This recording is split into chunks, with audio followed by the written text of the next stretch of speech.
3. Sugeng dalu keparengaken kula wonten mriki badhe dongeng Bekicot kaliyan semut.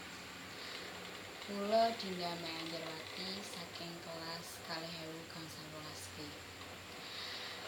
Jaman semono ana kewan semut karo bekicot sing urip ning jero alas. Bekicot sing akeh kekurangane lan semut sing nduweni sifat sombong.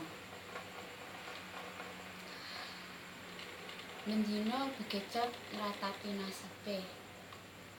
Merga dheweke ora bisa mlayu banter kaya kewan liyane. Lan ora isa lompat-lompat kaya kanca-kancane. Mendina semut mung bisa ngece lan ngelokne bekicot. Lan wayah dina liya ana kewan menehi wara-wara yen bakal diadakno lomba mlayu ning alas kuwi. Bekicot lan semut krungu. Banjur bekicot daftar lan semut uga melu daftar. Sadurunge lomba diwiwiti, semut ngejak bekicot cecaturan. Bekicot, jelase awakmu bakal kalah. Walah mut. Aja sombong dimik. Aku ora sombong, nyatane ya ngono.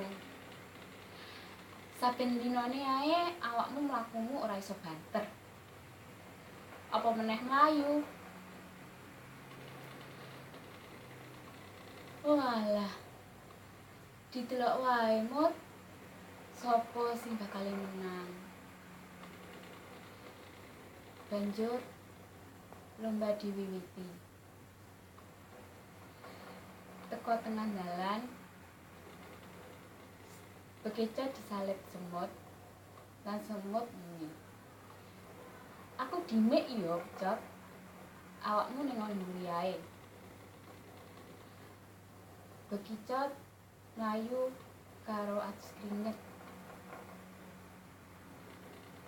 Ning akhire sing menang panggah semut. Turut dalan, bekicot dilokne karo kanca-kancane. Walah, Cot. Piye to kok iso kalah awakmu? Ora iso ngalahne semut sing sombong kaya ngono. Turut dalan, bekicot nangis kadung ngratapi nasibe. Teko tengah alas, bekicot mandheg ning pinggir kali. Karo mbesluan Gusti. Duh Gusti. Kepiye nasib iki? Kenapa aku ora bisa kaya kanca-kancaku liyane? Bisa mlayu banter, bisa lompat-lompat. Duh Gusti. Kenapa ana santen awakku iki? Mendarai aku ora iso mlayu banter. Nanti ece kanca-kanca liyane. Banjur ana uler disandinge bekicot. Cot, ngapa awakmu ning pinggir kali dhewean? Ana masalah apa? Walah lek, ngene lho. Aku mau melu lomba mlayu. Ning aku kalah nglawan semut. Dan saiki aku didoli sampe kanca-kancaku. Walah, Cot. Ngono ae kok. Wis to, ora usah khawatir. Iki ana kesempatan keloro. Iki bakal ana lomba mlayu Sing penting awakmu semangat nduweni tekad lan niat untuk ati tenang.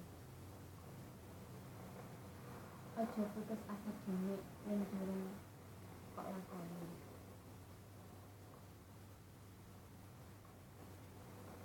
Yo ento tan wong-wong kae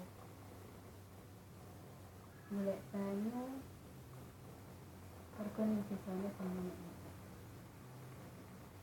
ning tangga iso oleh banyu toh walau kudu tekan jero alam. Walah ler bener omongmu pengen tekad lan semangat bakal nuwi sing apik. Banjur sisuke ana warta-warta yen bakal dianakno lomba mlayu maneh. Begitu lan semut melibat maneh. Oleh daftar semut omong begitu.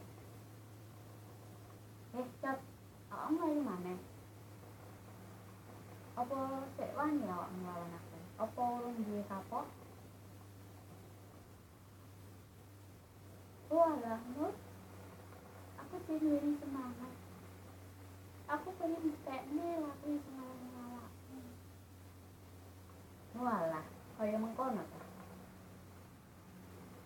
Ya wis, dibuktekne ae sapa sing menang lomba mlayu iki.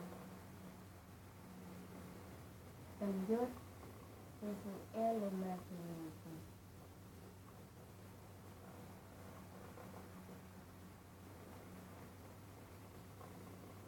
Mergo sombonge semut layu. Yang begitu itu orang yang layu sendiri. Ini menjadi lembut. Masuk sombonge semut layah layu. Memiliki orang nyawang dan melewati lembut kuwi bakal kejebak.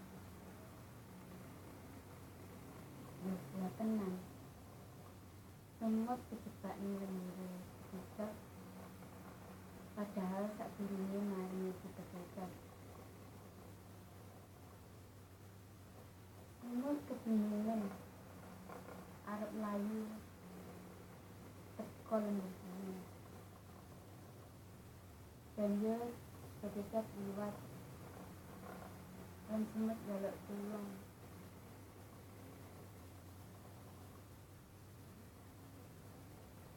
Banjur karo kejebak ditulungi. Ning semut wis ora iso mlayu banter. Mergo awake wis bebotan karo lembut.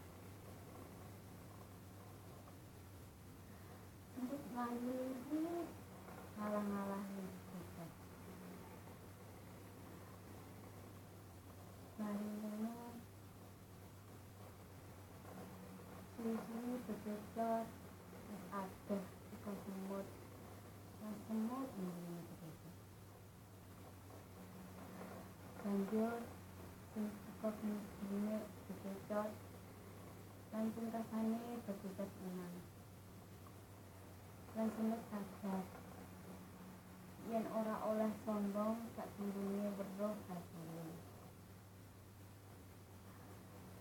Mergo kedadian iki semut malih akrab lan njaluk ngapura ning kejebak.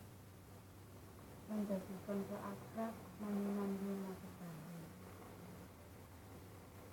Saliyane kuwi kewan-kewan padha ngekeki slamet ing kejebak, mergo kejebak bisa menang lan bisa nunjukne yen dheweke ora kaya sing dipikirne kewan-kewan lain. Selamat ya kejebak, bisa menang ngalahne semut. Iya, padha-padha.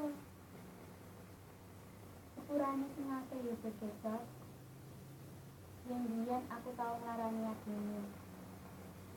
Iya, ora